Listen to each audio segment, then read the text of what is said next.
Alrighty, welcome back, ladies and gentlemen, to the Chupacabra's Lair coverage of E3 2014, and we're talking about Destiny, an upcoming game developed by Bungie and Activision that takes you on a wild adventure through the golden era of mankind that has just recently ended. We begin our adventure with the arrival of the strange and mysterious wanderer above the skies of Earth, which unveils a unprecedented advancement in human technology, which ushers in a new age of human exploration within this cosmos, where we terraform and control pretty much every planet in our solar system and go forth into the universe and start to populate, colonize, and meet new species. But unfortunately, to our surprise, the Wanderer itself has an enemy that has been chasing it for millennia, known only as the Darkness. It and its amalgamated mutation-y DNA creatures have come and nearly wiped out humanity in the process of trying to get a hold of the Wanderer. And now our adventure begins as the Wanderer sends out its little ghosts in order to shepherd us out back into the galaxy and take back over our lost golden age of humanity and try to find out what it is that this strange, mysterious darkness is and try to put a stop to it before it takes over and destroys all of creation. And I mean, I was honestly a little bit more enthusiastic about this game before I knew too much about the villain. And it sort of right now feels like it's a mixture of the villain from the Silver Surfer movie, that sort of giant cloud-like planet eater, just the way that they've described and shown us the darkness, and a little bit of the mixture in there from like the Reapers from the Mass Effect series that have these sort of mutagenic DNA, hyper-refined, sort of manufactured minions that go out and do war with you. In this case, they're these psionic sort of entities that try to hunt you down and kill you as they try to close their grasps around the Wanderer. And, you know, I prefer a more open-ended game.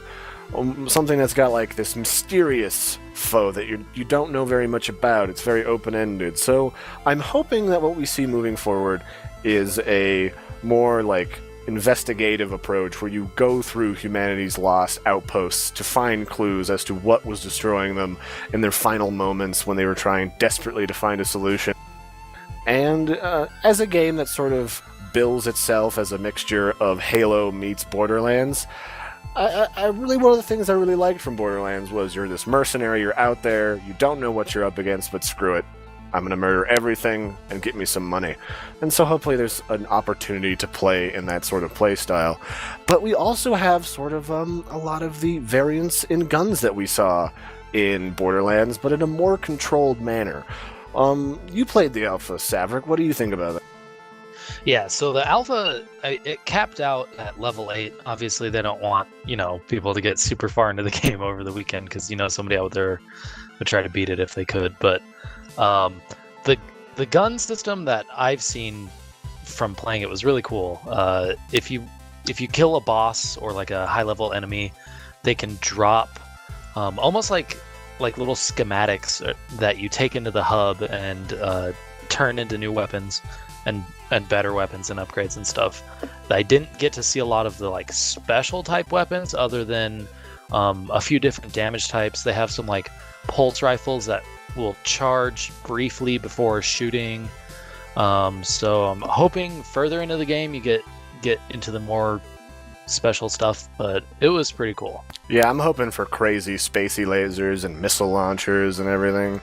And so we've also gotten a glimpse at the classes that are going to be available. We have a Hunter class, which is obviously, as you could imagine, the very sort of long-range, snipe you to death class with a lot of probably long-range rifles. You've got a Warlock class, which is sort of in between. It can go for a lot of ranged attacks. It's also got a little plasmic hand grenade it can throw for close quarters combat.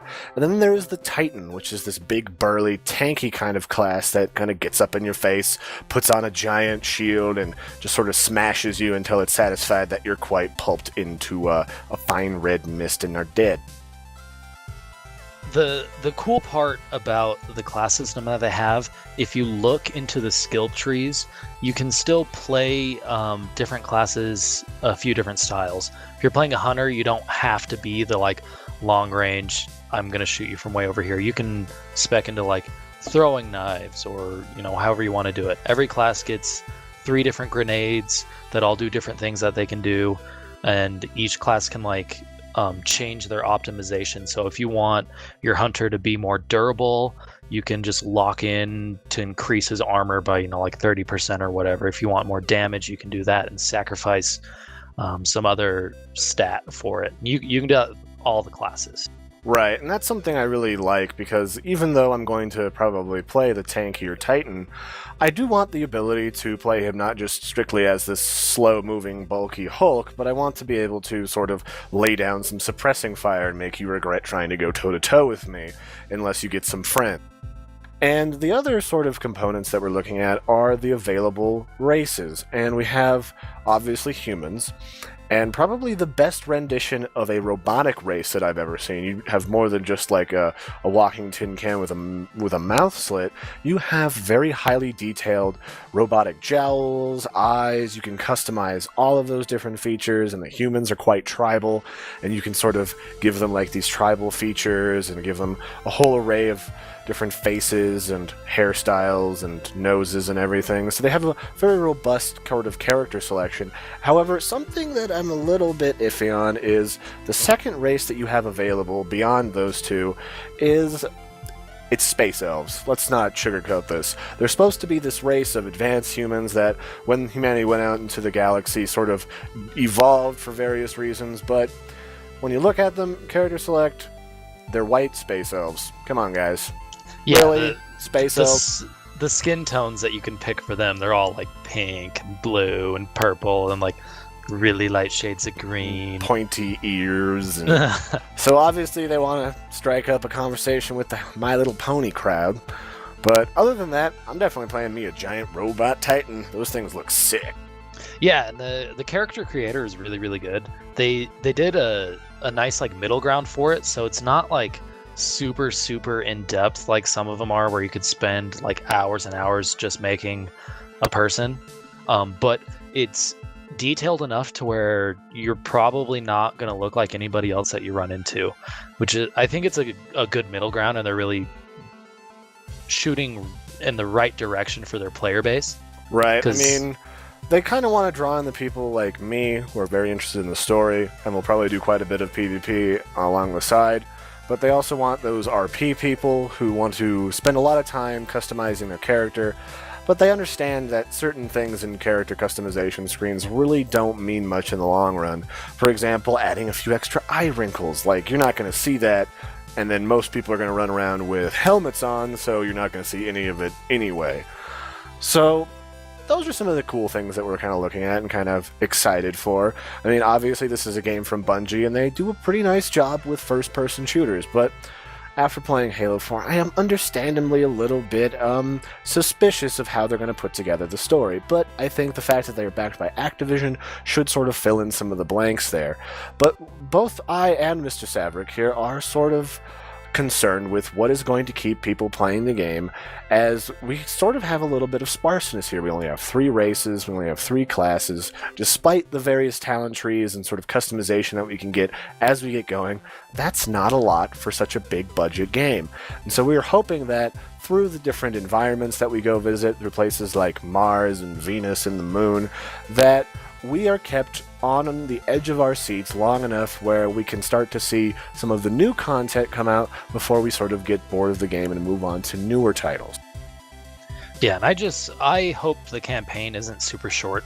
I don't want to like beat it in like 6 or 7 hours and then have to PvP or do a raid over and over and over. I hope it's a longer campaign, especially with the way they like tie in multiplayer to it. It's kind of like a fresh experience on the whole first-person shooter, like especially set in a sci-fi setting. It would be nice if it's not super short. Right, and the other thing that they're using to sort of spice up the gameplay content are more dynamic events, and we've started to sort of see that after the advent of Guild Wars 2, where different companies are trying to add the spice of randomness into their games in order to make what would normally be a very straightforward storyline into a sudden, engaging and exciting event at any moment. And I'm hopeful for this. A lot of game companies have said, yes, we're going to try and add some randomness, either through procedural generation and open worlds that are a little bit randomized, or through dynamic events. However, once again, we're a little bit suspicious because we've seen, obviously, Guild Wars. And the problem with Guild Wars was there were a lot of events, but you ended up burning through them really fast, so that you kind of got bored of them and you played through all of them and there wasn't a lot keeping you going.